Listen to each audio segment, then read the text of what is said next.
morning, this is All India Radio Kohima. The morning news read by Nobin Pradhan.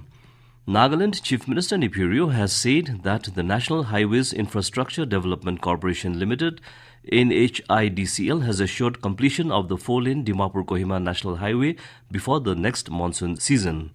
Rio informed this in his address during the virtual inauguration of 15 road projects worth 4,127 crore rupees by Union Minister Nitin Gadkari. He said this national highway is the lifeline of Nagaland and Manipur and Southeast Asian countries, but it had been neglected for many years, while it was the then Prime Minister Atal Bihari Vajpayee who had announced construction of the 4-lane NH39 in 2003.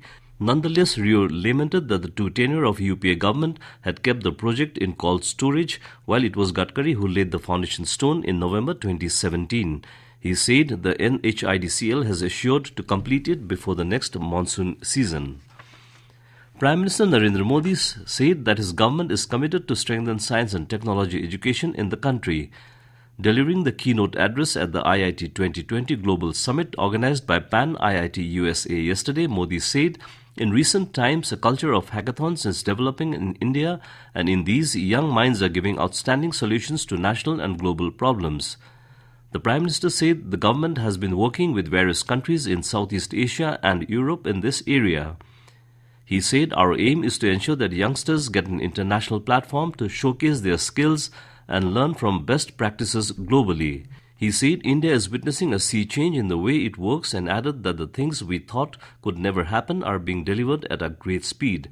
He said cutting-edge and innovative work is happening in various sectors in India, and his government is fully committed to the mantra of reform, perform and transform. In the fight against COVID-19 pandemic till yesterday, Nagaland has tested a total of 114,232 suspected COVID-19 samples. Of the total tests done, 69,828 samples have been tested through RT-PCR, 36,131 on TrueNat and 8,273 on rapid antigen test, of which 102,927 have been negative. Altogether, 11,305 are confirmed cases with 10,649 persons recovered and 478 being active cases. Altogether, 68 deaths of COVID-19 infected patients have been reported in the state, with 58 being due to the contagion, 7 not related to COVID-19 and 3 are under investigation. The distribution of Nagaland's caseload across various categories of people are 4,574 among the armed forces and police personnel, 1,782 among returnees from other states, 4,414 are traced contacts, and 535 are frontline workers. Nagaland Principal Secretary Home Abhijit Sinha yesterday released the report on the interstate movement of stranded persons during the COVID-19 pandemic at the Secretariat Conference Hall, Kohima. Speaking on the occasion, Sinha said a lot of effort was put in to bring back the stranded persons from outside the state. He therefore appreciated the team for documentation of the process.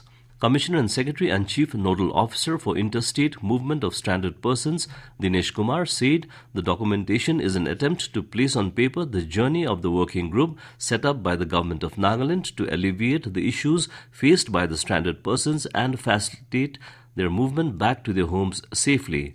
Kumar said that 34 special buses, 12 Shramik special trains covering 102,555 kilometers in 28 days managed to bring back 13,594 returnees to Nagaland. India defeated Australia by 11 runs in the first T20 International at Manuka Oval, Canberra yesterday to take a 1-0 lead in the 3-match series. T. Natarajan and Yuzvendra Chahal took 3 wickets each as the Indian team came out with a clinical show to draw first blood. The second T20 match will be played tomorrow at Sydney Cricket Ground. And as the nation fights COVID-19 pandemic, let us all remember to stay safe and protected by following these 3 simple steps. Wear a face mask, wash hands frequently with soap and water, or use hand sanitizer, and follow social distancing norms. And that's all the news we have for you this morning. Have a nice day.